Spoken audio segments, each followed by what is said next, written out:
Hello all welcome to Teju foods and blogs. ఈరోజు పాలకూర ఉల్లికారం ఎలా చేయాలో చూసేద్దాం. నేను ఇక్కడ 2 పాలకూర కట్టలను తీసుకున్నాను. దీన్ని ఇప్పుడు 2-3 సార్లు శుభ్రం చేసుకొని చిన్న ముక్కలుగా కట్ చేసుకొని పక్కన పెట్టుకోండి. దీనికి నేను 2 ఉల్లిపాయలు ఇంకా 6-8 వెల్లుల్లిపాయలు తీసుకున్నాను. ఇలా మిక్సీలోకి చిన్న ముక్కలుగా కట్ చేసుకొని వేసుకోండి. ఇప్పుడు దీనికి 1 స్పూన్ కారం, హాఫ్ టీ స్పూన్ ఉప్పు వేసుకొని మిక్సీ పట్టి పక్కన ఉంచుకోండి. ఇప్పుడు స్టవ్ ఆన్ చేసి కడాయి పెట్టుకొని దాంట్లోకి 4-5 స్పూన్లు ఆయిల్ వేసుకొని ఆయిల్ హీట్ ఎక్కాక తాలింపు సామాన్లు వేసుకోండి. అంటే జీలకర్ర, ఆవాలు, మినపప్పు, పచ్చిశనగపప్పు, కరివేపాకు ఇంకా ఒక ఎండుమిరపకాయ ఇలా తుంచి వేసుకోండి. ఈ తాలింపు వేగాక ఉల్లిపాయ కారం వేసుకొని బాగా ఫ్రై చేసుకోండి.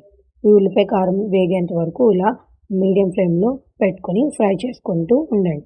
ఇలా ఉల్లిపాయ కారం పూర్తిగా వేగిన తర్వాత మనం కట్ చేసి పెట్టుకున్న పాలకూరను యాడ్ చేయండి. ఇలా పాలకూరను ఒకసారి పూర్తిగా కలిసేటట్టు కలుపుకోండి. ఈ పాలకూర ఉడకడానికి టైం పడుతుంది కాబట్టి ఇలా మూత పెట్టుకొని ఒక 10 నిమిషాలు పాలకూరని మగ్గనివ్వండి. ఇలా మధ్య మధ్యలో ఒకసారి మూత తీసుకొని కలుపుతూ 2 నిమిషాలకు ఒకసారి బాగా కలుపుతూ పాలకూరని మగ్గనివ్వండి. ఇలా లాస్ట్‌కి పాలకూర మొత్తం మగ్గిపోయిన తర్వాత ఒకసారి ఉప్పు, కారం అన్నీ సరిపోయిందో లేదో చూసుకొని ఒక బౌల్‌లోకి ట్రాన్స్‌ఫర్ చేసుకోండి. అంతేనండి, పాలకూర ఉల్లికారం రెడీ.